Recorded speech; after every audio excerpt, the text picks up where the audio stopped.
बारामतीत 24 तासांमध्ये एकाच कुटुंबातील चौघांचा मृत्यू झाला।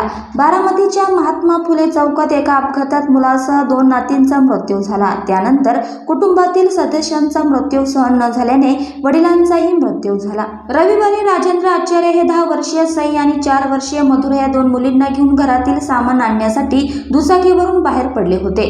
बारामती शहरातील महात्मा फुले चौकात सकाळी 11 वाजण्याच्या सुमारास त्यांच्या दुचाकीला मालवाहू डंपरने धडक दिली। ही धडक इतकी भीषण होती की तिघेही डंपरच्या चाकाखाली चिरडले गेले। ओमकार यांचा जागीच मृत्यू झाला, तर गंभीर जखमी झालेल्या सई आणि मधुरा यांना रुग्णालयात दाखल करण्यात आलं होतं। मात्र उपचारापूर्वीच त्या दोघींचाही मृत्यू झाला। या भीषण अपघातात तिघांचाही मृत्यू झाल्याने संपूर्ण बारामती शहर हळहळलं होतं। दरम्यान या तिघांच्या मृत्यूचं दुःख कमी होत नाही तोवर आचार्य कुटुंबावर आणखीन एक मोठा दुःखाचा डोंगर कोसळला। ओमकार यांचे वडील राजेंद्र श्रीनिवास आचार्य यांचे देखील आज सकाळी निधन झालं। राजेंद्र आचार्य सेवानिवृत्त शिक्षक होते।